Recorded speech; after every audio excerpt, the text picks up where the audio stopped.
Good. Hi, Marie. How are you? Hello. I'm Um, okay. so you must be so excited that Finding My Voice is out right now.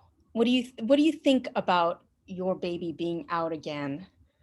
I feel like it's an unearned miracle because, as an author, books just kind of come and they go to print, and that's just how life works.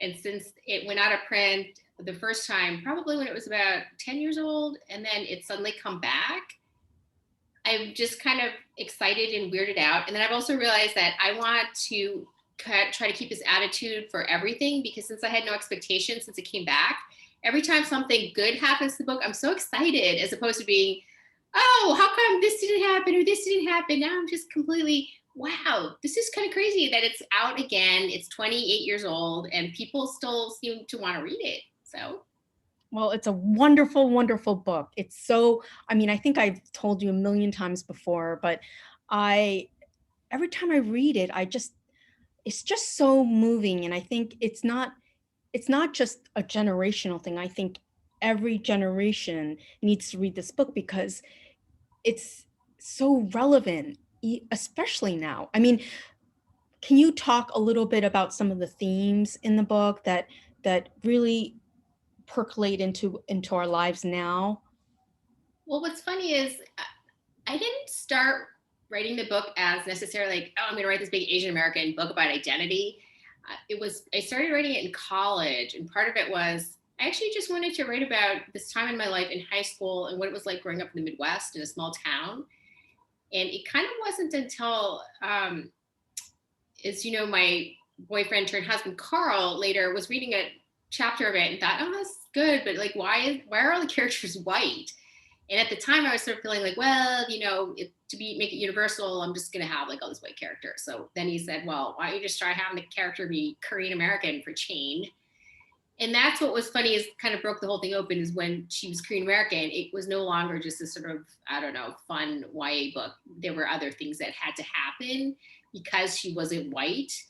And so that's kind of what started it on its journey. But at the same time, um, I didn't know what I was doing because when it's your first novel, you're just kind of like writing it. You just write about things that are interesting to you and so forth. And so I have to admit, like, I'm not saying this is a braggy thing. I have to admit, when I reread it in pages, I thought, wow, this is really amazing. Like, I didn't feel like I wrote it. And I think part of it just is that when you don't get to write like that more than once in your life, because the one time when you don't know if it's going to be published or you don't know what you're doing and you're just really doing because you just love it so much. Like, I don't think I can't do that anymore because everything I write is all, so much stuff has preceded it. But yeah, and in terms of like it being relevant, I find it came out before like COVID and all the anti-China stuff, but this was percolating before. And so one thing that I found really interesting because people think, oh, what's the relevance of this, and I keep thinking of, I hope that the whole open voices movement or the diversity isn't going to be like, what is the new thing? Because sometimes people think relevance is, what Kim Kardashian doing, is she culturally relevant? But then I was looking up the actual etymology of the word relevant, and it actually comes from the French, Old French, from relever, to rise again. And so that's kind of how I'm thinking of it in terms of, I'm glad that it is topical given that there's so much racism right now. And I think that especially for teens who are trying to navigate that, it's personally something I wish I would have had, like as a tool when I was growing up. But at the same time, in terms of it just coming back again, I also feel like, well, it's just coming back again and it must be its time. And because I'm older, I really don't feel like, oh, because everyone's like, who's your new audience? What is the demographics? I don't feel like I just don't worry about that at all. I just feel like it seems like people want to read it, and I am grateful for anyone who wants to read it. And I don't feel at all that I hope it's this person or this person, although I secretly actually hope a lot of white people who may have bully tendencies will read it and maybe see themselves a little bit in it. Wow. Do you think um, that literature has the capacity to change people that much? One thing that was funny is that when the book first came out, I did get a lot of mail from my putative bullies, but nobody said that was me, but they all said that was so-and-so. So there was some, not self-awareness, but awareness that what had happened to me was wrong. Not that they had done it, but that I appreciated that, because a lot of times, even, I had like some really serious like physical violence, but then there was also just, oh, you're a chink, or, you're this, you're the smart, whatever, just smaller things, or even the physical things like boys would just like pick me up a lot because I was smaller, just small things like that have to do with like more subtle like racism that we can still see today. So there are things that that I often wonder. It's been like 20 years at least, right? Yeah, more like Things, 28. are there are there things that you would go back and tell the young you, the young author writing, that you wish you could have known? Or would you want to keep it kind of part of the learning process? Wow.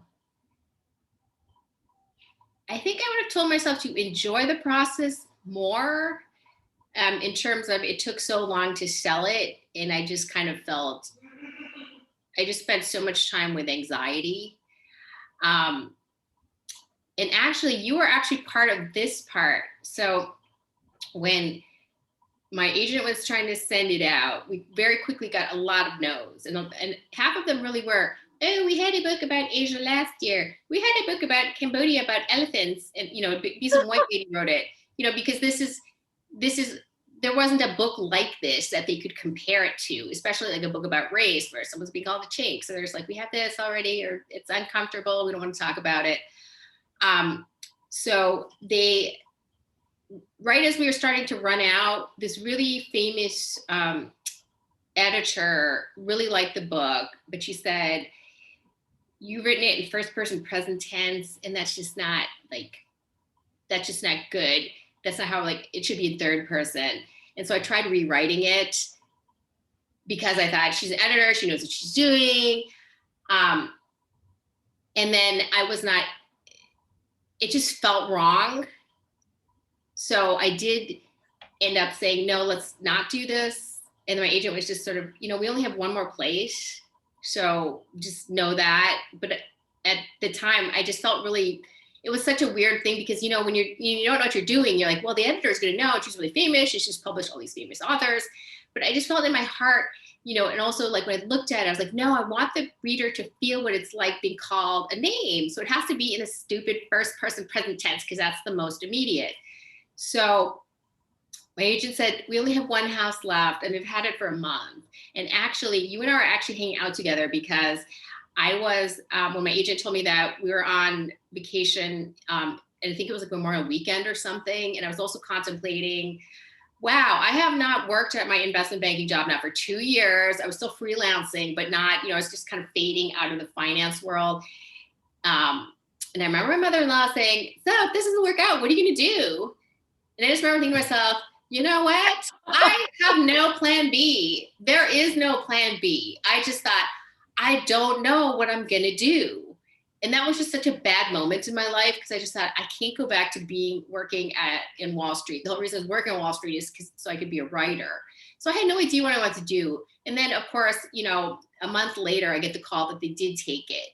But within like the story going forward, it was all anxiety, not knowing what was going to happen. But now looking at it backwards, I'm like, oh my God, I am so glad I did not force myself to write it in a way that I didn't want it to be. And I'm sure it would have gotten published. So in a weird way, no, I wouldn't change what happened. Mm-hmm.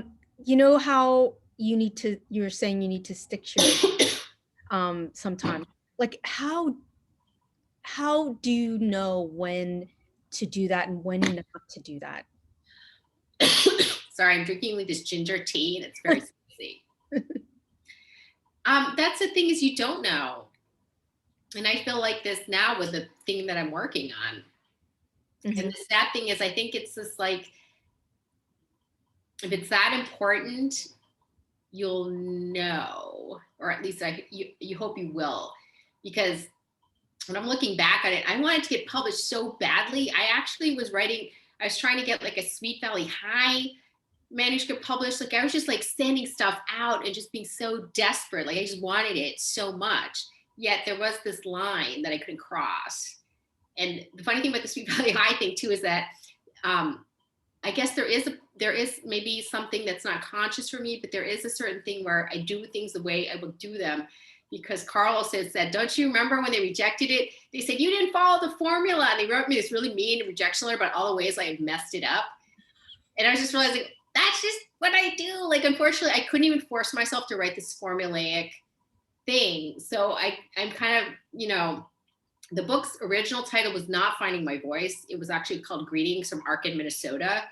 But I'm realizing, so Finding My Voice is so goofy, but it is also just, it has a certain resonance for me because that was for me like this whole finding my own voice, not just for Ellen, like finding her voice like against her parents or whatever. For me, it was finding my voice as a writer.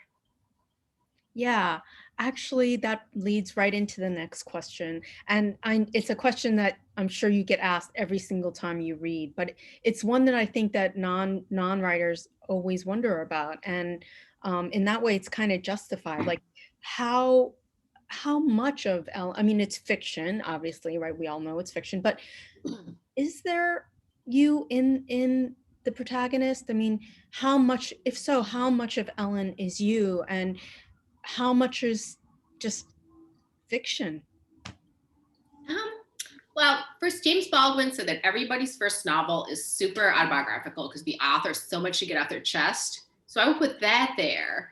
And then I also say that surface detail wise, it's very much me in that she's growing up in Minnesota. Her dad's a doctor. She has a sister at Harvard. So surface wise, a lot of the details were the same.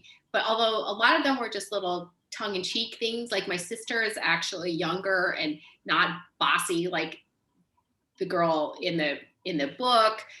I indeed had a really amazing cohort of friends who stood up for me, and that was important. Where the book, it's like we'd say the white allies, but for me, it was just like I wanted to write about having this amazing set of friends. Like this, the character of Jessie is very close to my friend Patty, who in fact, she thought some of it was almost like uncomfortably close.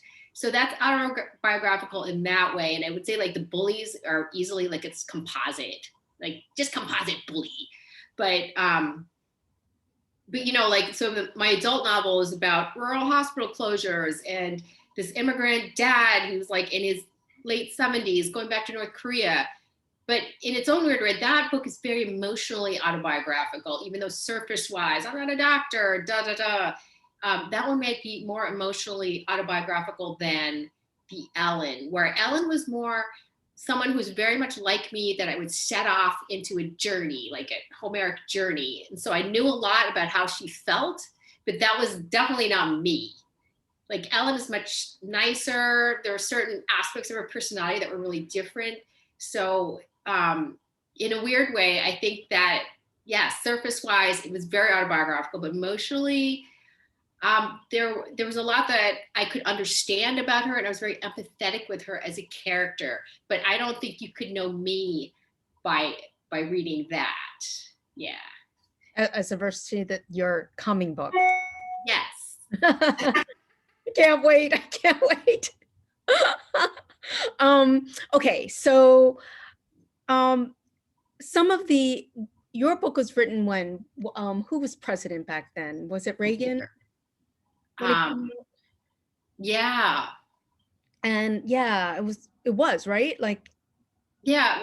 It was because it was late 80s. I started writing it in college, so that would have been late 80s, oh my gosh, wow. right?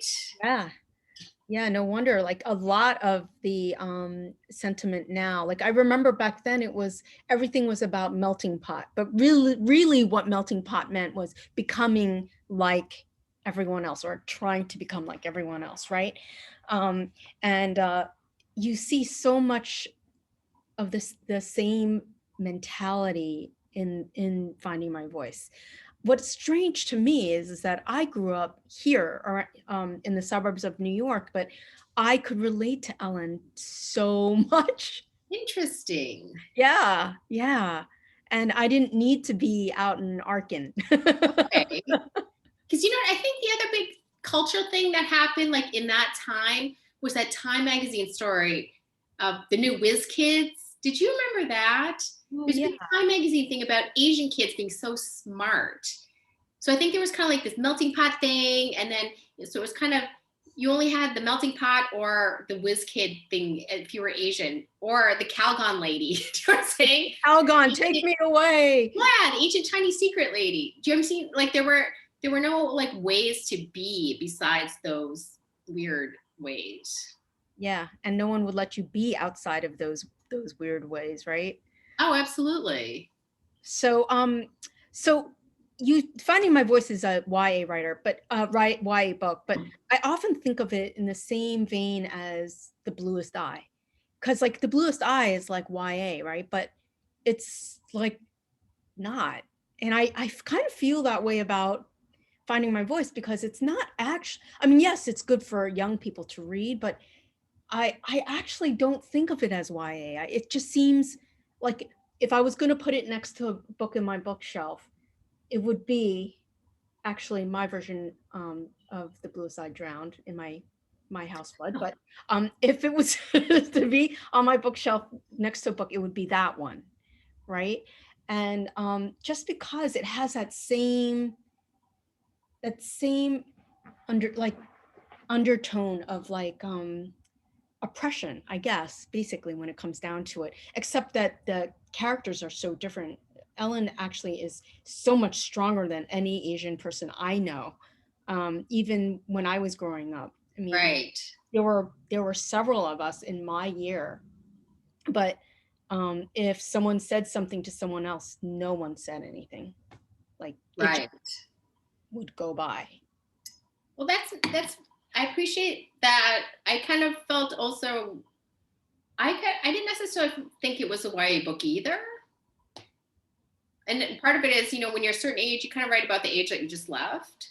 And you know, is is Catcher in the Rye a YA book? I just think part of it too was a marketing thing, and that's just kind of how I fell into it. And the agent I got said it was YA, and it's just all very funny because my first adult book, the character was 18 or 19, so she's actually younger than some of the YA characters, and some of the like there's a sequel to Ellen's story. So it's all yeah, it's all weird, and it's kind of a bunch of people have been asking me, is there going to be an updated Ellen? I said I already wrote the sequel. They're like, no, no, like Ellen in her 40s. Like people who read it want another book.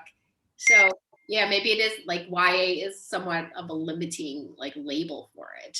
Well, yeah, I mean, I think, yeah, I mean, I think, I always think of the shawl, and I always Mhm. think, well, that no one categorized that as YA, Right. but it's because it came with those other points of view and in time, whatever.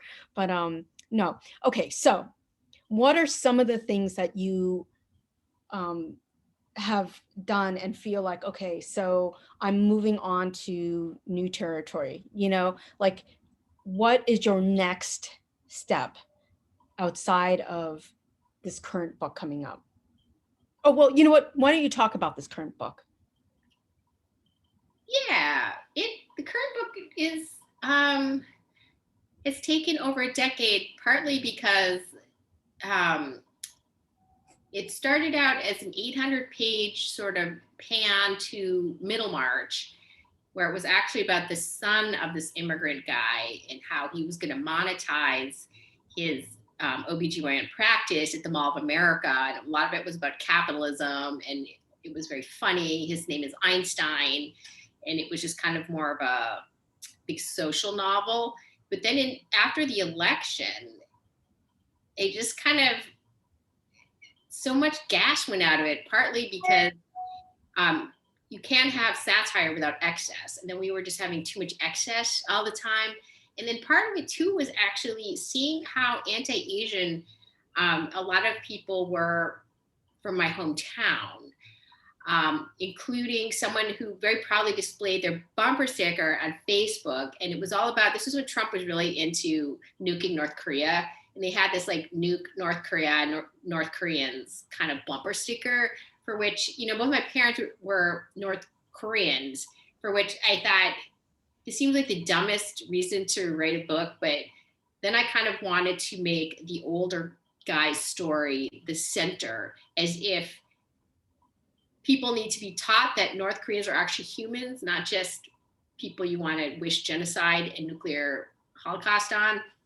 So, and it's kind of funny because I was thinking back, you know, to the writer's workshop and how much, you know, we kind of instinctively as young people, you know, going, oh, we don't want this like the immigrant story, like that's done or whatever.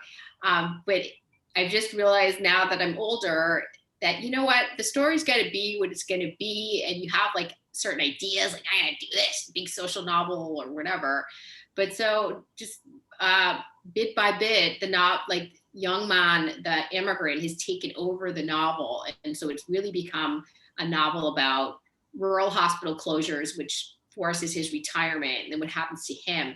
And so that's the ironic part, because the young man pieces in the novel were actually things I'd written as more as filler for the Einstein parts of him being at the Mall of America. But it just kind of oozed away. And now, but it's in a place that now I'm happy, where before, you know, the news has just shrunk so much, like every day becomes such a weird day. So I'm happy that it's kind of 2016-ish, but I don't have to feel like I have to pin it down. And so that being done, I don't really know what's going to be next. But I think nonfiction wise, one subject I've been very interested in is Asian Americans and incarceration, because nobody writes about that either. And there's actually like a big history, because also when you think about it, you know, why are states that had like a lot of immigration, how do they have such big like jail and prison populations when they didn't have like slavery as like a starting point? It's like, oh, because we put immigrants in detention.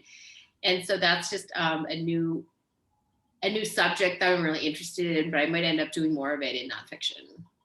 Wow, that sounds really good. I mean, oh God, it just, the amount of stuff that is happening now, it's so disheartening. I often wonder, as a writer, what's the point? Like if, I mean, you know, all these people have come out and written all these amazing books about that we think humanize people, right? And give people the faces that they deserve. And yet there's still this undercurrent of racism and hatred. And how is it, like, how does this work? Like, does it work? And that's why I was so happy that Finding My Voice came out, because I feel like here's this young voice. It's totally crisp, like totally innocent. And the writing is so clean and so simple.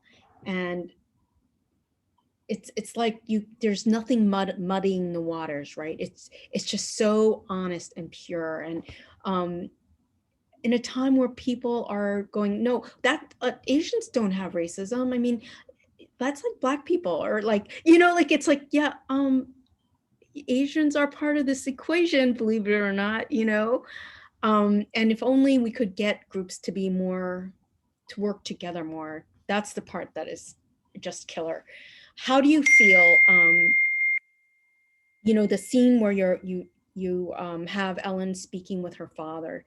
She's actually discovered certain things before she sees him with them, and they have a discussion.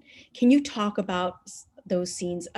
Do they come from your life? Like, what are those scenes about? Like, your father was a doctor. That was just a fact.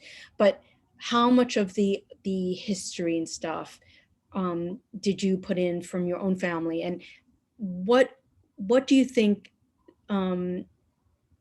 What do you think it's like to be stuck in a town like your parents got stuck, right? Like, they were stuck because of the work, And it's such a heartbreaking story. So I just want to hear it from your end and in your words. I think some of it is, as I said earlier, like a lot of it was, letting Ellen go off on her own and find, seeing her adventure. And similarly, just as she has these qualities that are uniquely her own, I had a similar relationship with my parents where, a lot of things that I didn't know, like I didn't know when they came from Korea that they were undocumented, or that they started out in Birmingham during Jim Crow, and how freaky that must have been, because you come from a place where everyone's the same race, then you come to America and they have all those weird racial codes you don't understand. And so I didn't really understand also why they were so like, you can't learn Korean, you can't learn Korean, you have to be like this. So much of this was, or when I come home saying these kids called me a chink, and my parents would say, you tell them you're American. Like they would say, you're not Korean American. Like they would never talk about Korea. And whenever I wanted to talk about it, they would just super clam up. And how am I supposed to understand how they migrated to South Korea and left their whole family behind, and then the war, like that's why they weren't telling me. But then for me as a kid, it made me feel very incomplete and just alienated from everything. So I think some of the longing that I had to have that kind of conversation with my parents, which I did not have, kind of got poured into the book. The emotion of that got poured into the book, but I never had this kind of conversation with my own parents. It's all fiction. It's all history that you basically learned later.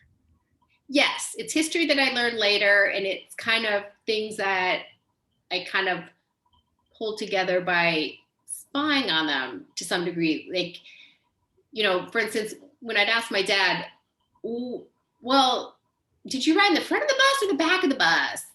Then he would say, oh, no, I just never took the bus when I was in Birmingham. So, but then he'd be telling me a totally different story about something else. And then he'd be like, oh, this one day, this bus driver was so nice. He said, no, why don't sit in the back, come sit in the front. And I'd be like, kind of going, wait, this doesn't kind of make sense. But I'd try not to call him on it, because I instinctively knew I just kind of wanted to hear the story. But so the story to me became the friction between his idea of what happened, or what he's telling me, and what actually happened. Because one of the things he would say very often is, I never experienced any racism since I came to the US. And then I'd see, like, we'd be at the airport and someone would be really mean to him as like this little Asian guy, you know what I mean? Like the ticket person, and I'd hear him, he'd be like, you think you're such a big shot? Like I'd see this rage, and it would mirror like the rage I would feel when people are racist to me. And so it helped me put into context a little more about, in that particular scene, thinking about, if you leave a country, like, and your parents, your family, everything you know, to come over here, you kind of almost have to tell yourself a story that makes it worthwhile. Because if it's not worthwhile, why would you want to give up all of that? So to some degree, that was that story. That was kind of my thinking about my parents telling me other weird stories to themselves, to make sure that their American dream was somehow worthwhile. And that kind of fed into all the sadness, and then kind of the intimacy of him telling her about his own like experiences with racism, like in the book. So that was not a conversation we had, but it was fed very much into my seeing my parents and how they wouldn't talk about racism. They're like, oh no, we're good Republicans. We don't have any racism. We're Asians. We're really smart. And if your parents are like, we never had problems, like study harder. There's nothing you can't do if you just study harder, but that it made this huge gulf between us. So that's how I could create the intimacy of the story, basically from the gulf, if you know what I mean. So no, I have not had this kind of heartwarming, intimate conversation, and my father's passed on, so I'm not going to. But it was from other autobiographical things that allowed me. So you know what I mean. So it is autobiographical to a degree, even though that didn't happen.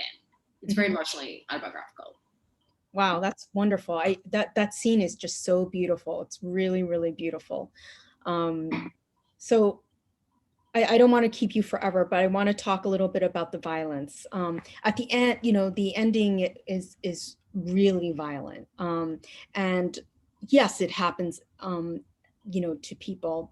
That kind of violence can definitely happen to people. And in fact, a woman got mugged and beat up for wearing a mask here in New York, right? Um, I think at the time, like, I think one of the things about your book when I first read it many, many years ago was that, wow, like that's really violent. Like, would that actually happen?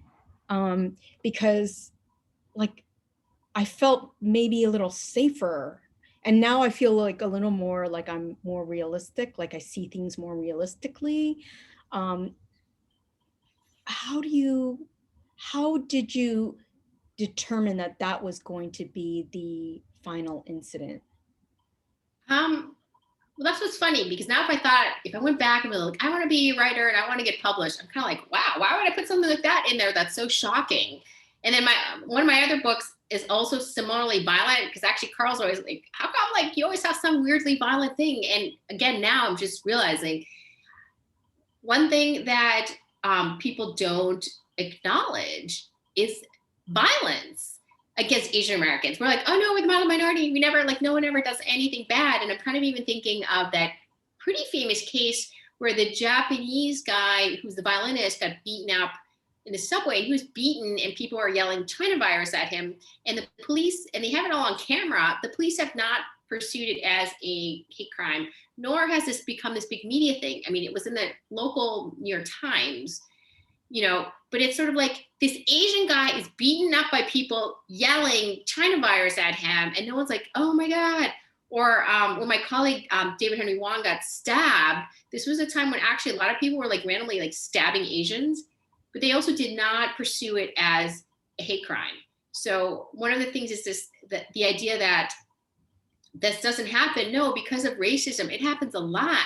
And I just keep thinking from my own experience, I experienced a lot of physical violence. So I think that's why I wrote about it. Like I didn't get to the bottom stage, but I got into a lot of physical drag out fights or a lot of things in the playground. One of the things where I really learned how to fight is like I was telling you, like when I was younger and small, these boys would try to drag me into the woods. I was so little. And that's when I just realized, hey, you know what? The first time I ever punched someone in the chin and realized, wow, there's a thing called the glass chin, and he just dropped. And then, of course, I got punched back. That's one of the reasons I wanted to become a martial artist. Is, I was like, that's how I stopped people from dragging me into the woods. But I also got beaten up as well.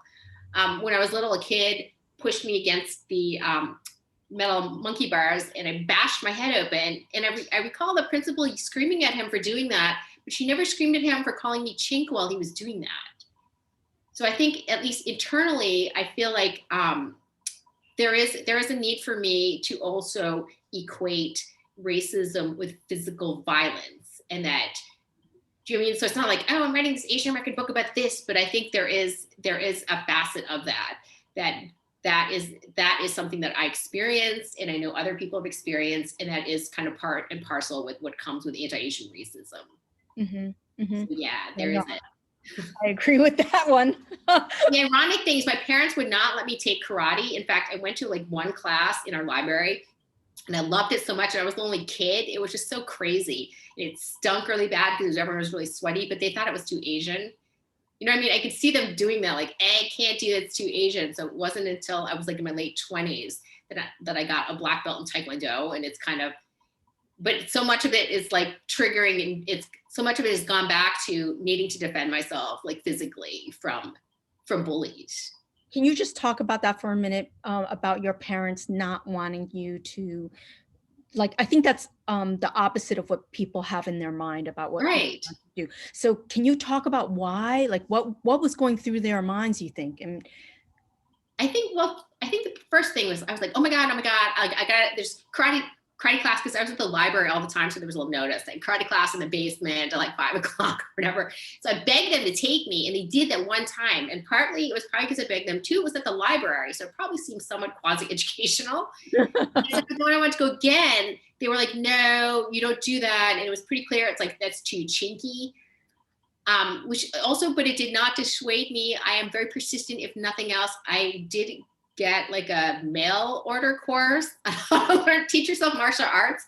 Remember, I came with a thing like you take a ball, put a string, try to punch, learn how to punch and stuff. And so I kind of did this home course.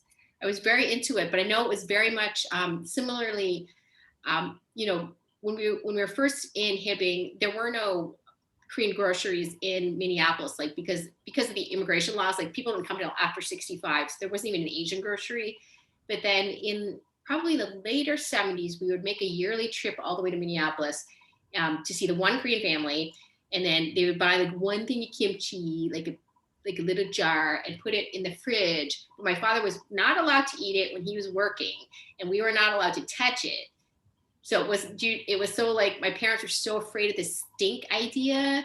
Also in Hibbing, it's like I don't know how to explain it. It's like it's 100% white, and everyone's like the people in Fargo. I mean, it's rural. We're in rural Minnesota. Like people, like definitely people got freaked out when tofu came. Like it was just a thing where my parents really, I think, with their best intentions, they felt like this is the way we would do the best as Americans and never seen Korean or anything. Because just similarly, I really wanted to learn Korean when I was growing up. My parents only spoke English to each other. So that's what kind of, Wow. yeah, that's how badly they wanted to make sure that we wouldn't get an accent. And at the time, they didn't know any other Korean families, so they didn't know it's possible for kids to be bilingual. So they were just like all in terms of we're going to be super American. So Wow. that's the thing that pisses me off about the Hillary Baldwin, the Ilaria, where she's like faking her broken English and pretending to be an immigrant. Like that's what I find it so hurtful, because it's kind of like, no, my parents are fucking fluent in English, but everyone was acted like they were speaking broken English. Do you know what I'm saying? Because they would see them being Asian. Like I could see people going, huh? People do that to me sometimes. Like, talking? Do you? And they're like, what? And I'm like, I am speaking perfect English, and you just think that I'm speaking broken English. Like, it's a thing sometimes, especially with these older men. So, anyways, I know I'm speaking completely clearly, lucidly in my lecture voice. Well, would you ever go back to Hibbing? Would you ever consider living there again? No. But it's so rural. Like most of my friends still live there, that whom I love dearly. Oh, and actually, I have to back up. I did go back with my friends for our all class reunion when we all turned 50. So I did go back. But Interesting. I wouldn't want to live there. And my friends who still live there, they all joke they don't live in town. Like they kind of live out at the lake, and it's still very much. I can't say that I don't have some affection for it. And also as an artist, I have a lot of affection for the very strange way that I grew up, and that a lot of people don't live in small towns. And one of my really close friends grew up in Fargo as a Korean American, and he's always amazed that I'm still, very close friends with my high school friends. And I realized like he had a very different time than I did, because he had all the racism but didn't have like the friend group. Mm-hmm. And so that's one of the things where when people kind of feel like, hey, it's all about race, race, race. I'm like, no, actually, the book was a lot about having friends and having friends stand up for you, like non-Asian friends. So I think part of that is too, like, I like to think it's not just, about racism. It's also about like a certain warmth, or like about human connection. Because without those friends, I don't want to be all melodramatic about it, but I don't think I would have like survived some of those years without having this friend group there, because I was just really quiet. I was so little. I was really nerdy.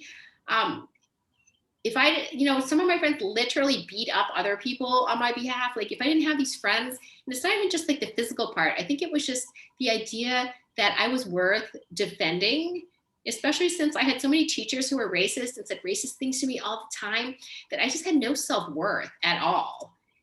That, yes. So having friends is really important. And that's just been that's definitely been, I wouldn't say that growing up in Hibbing was all terrible. And again, I would go back to the whole urge to write the book at first was wanting to relive some of that time. I did have a lot of fun in between the racism and other things.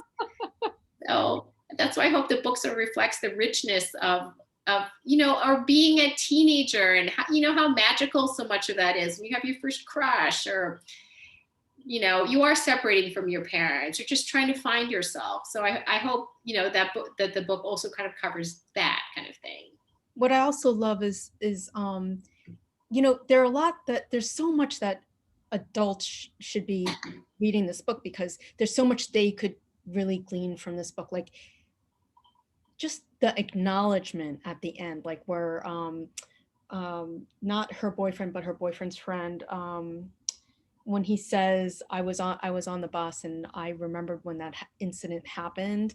Just it it was so mind blowing for me, because I think when people talk about race and having had things gone through things that they experienced, really what they want is acknowledgement. They need, it's really not so much to ask, but then people are like, well, what do you want me to do? What, you know, what Right. do you do? It's done. What's done is done. It's, well, the one way you can help is to acknowledge when something like that happens, or Absolutely. that have happened, right? And Absolutely. Even if, exactly, even if it's happened before, it's gone, or as opposed to the, I was just kidding, or they were just kidding, they didn't mean it, or they're actually a nice person. Like racism is not about being nice. Like you can be nice and super racist. And I think one of the things that I found that was sort of surprising is, as an experiment, I actually went and interviewed someone who was super racist to me in high school, thinking I was going to learn a lot. But it ended up that she just denied the whole thing happened. And she seemed very sincere in her denial. But then now that I'm just learning more about, like, she started crying and denying that it happened. And she has all these Martin Luther King like posts on her Facebook page. But now I'm seeing it more in the context of like white tears, like it's all about her, and that she doesn't want to fess up and just be like, sorry, yes, I know that, because it happened, and there were other people around who were around when it happened. So there, exactly, like if so much could be done just by saying, yes, I was there, I saw it, and I didn't do anything about it, sorry, or I did say that, or so much, you're right, so much, there could be so much healing that could happen if yeah, people did that more. exactly. Or these, I had confronted these teachers and I'm like, oh no, I would never say a thing like that. And I'm sort of like, I was there, dude. I Oh, was there, dude. oh, Marie, you're so tough. You went back and confronted them. Oh yeah. And they're just completely like, no, I would never do a thing like that. Wow. Can't help myself. I keep wanting to open the door and hope that there'll be some acknowledgement of this craziness. But sometimes there's not. And then you just move on. And I'm realizing that's more common actually for people to not acknowledge it, or to say they don't remember, or da da da. What do you do? I guess the key is how do you get them to see that blind spot, Yeah. and acknowledge that it exists, right? It's a blind spot in their own heart. I can't open it for them. That's right. Well, hopefully your book will. I hope so. Wow. This was such a fun chat. You're like famous. Think of all those hibbing people who are like, wow, Marie's famous. Nah, Bob Dylan went to my high school. So Did he really? he did. Oh my God, that's so cool. But everyone was mean to him too, so that's why he left. Oh, really? Yeah, if it helps put things in context, at the talent show, he did this whole music thing, and everybody laughed at him, and he left the stage in anger. Oh God. Yeah, that's kind of the high school I grew up in. They laughed at Dylan. They did. And if you go back to the town, there's almost nothing that says that he was ever there. It's hard to explain, like sort of the small town can be so socially conservative that you just don't want anything to like ruin it. Like you don't want anything to make waves or be strange. So no, Bob Dylan. And then I read it, this was so funny because I just thought this is so completely hibbing.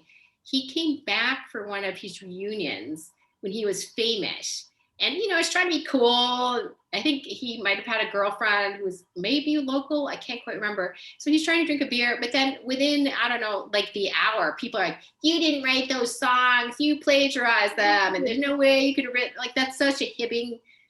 You have to cut everybody down so everyone's like at the same level. So then he just left and he never came back. Oh God. Oh, Marie, I can't even imagine you in a place like that. Sometimes I can't either. Well, but that's why, you know, ever since I was 9, I've just longed to live in New York City, and I knew it was going to be amazing and that I was going to be myself here. And And it has largely found that. things in my life, right? That has met my expectations. Yeah. Thank God for that, or I never would have met you. Well, I'm Oh, saying, and I got to meet you, and we started the workshop and all sorts of wonderful things. So before you go, you have to tell me what you're working on. I'm going to turn this off first. Okay.